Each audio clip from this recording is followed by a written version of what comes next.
प्राचीन समय में एक विचित्र पक्षी रहता था। उसका धड़ एक ही था, परंतु सिर दो थे। नाम था उसका भारुंड। एक शरीर होने के बावजूद उसके सिरों में एकता नहीं थी और न ही था तालमेल। वे एक दूसरे से बैर रखते थे।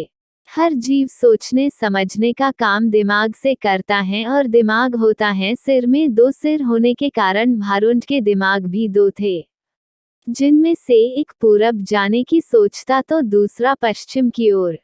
टांगे एक कदम पूरब की ओर चलती तो अगला कदम पश्चिम की ओर, और भारुंड स्वयं को वहीं खड़ा पाता। भारुंड का जीवन बस दो सिरों के बीच रस्साकसी बनकर रह गया था।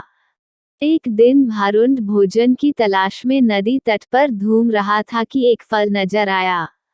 उसने चोंच मारकर उसे चखकर देखा तो जीभ चटकाने लगा। वाह, ऐसा स्वादिष्ट फल तो मैंने आज तक कभी नहीं खाया। भगवान ने दुनिया में क्या क्या चीजें बनाई हैं।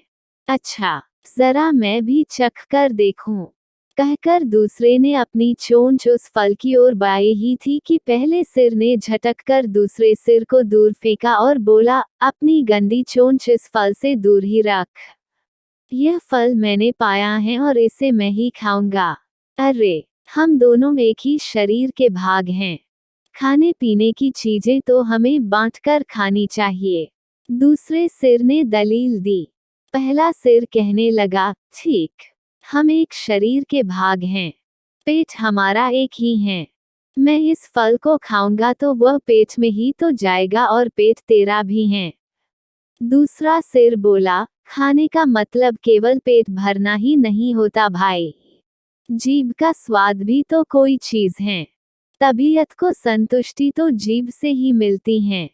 खाने का असली मजा तो मुंह में ही है।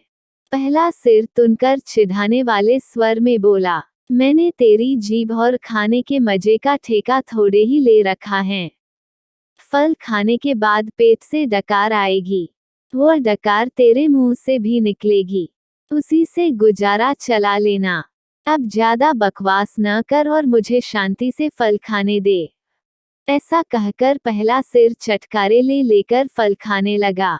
इस घटना के बाद दूसरे सिर ने बदला लेने की ठान ली और मौके की तलाश में रहने लगा। कुछ दिन बाद फिर भारुंड भोजन की तलाश में घूम रहा था कि दूसरे सिर की नजर एक फल पर पड़ी। उसे जिस चीज की तलाश थी, उसे वह मिल गई थी। दूसरा सिर उस फल पर चोंच मारने ही जा रहा था कि पहले सिर ने चीखकर चेतावनी दी, अरे, इस फल को मत खाना। क्या तुझे पता नहीं कि यह विषैला फल है? इसे खाने पर मृत्यु भी हो सकती है। दूसरा सिर हंसा, तू चुपचाप अपना काम देख। तुझे क्या लेना है कि मैं क्या खा रहा हूँ? भूल गया उस दिन की बात। पहले सिर ने समझाने की कोशिश की, तूने यह फल खा लिया तो हम दोनों मर जाएंगे। दूसरा सिर तो बदला लेने पर उतारू था। बोला, मैंने तेरे मरने जीने का ठेका थोड़े ही ले रखा है। मैं जो खाना चाहता हूँ, वो खाऊंगा, चाहे उसका नतीजा कुछ भी हो। अब मुझे शांति से विषैला फल खाने दे। दूसरे सिर ने सारा विषैला फल खा लिया और भारुंड तड़प तड़प कर मर गया। तो मेरे प्यारे दोस्तों, इस कहानी से ये शिक्षा मिलती है, आपस की फूट सदा ले डूबती हैं। बहुत बहुत धन्यवाद दोस्तों। अगर हमारी कहानी आप सभी को पसंद आए तो लाइक, कमेंट और सब्सक्राइब करें।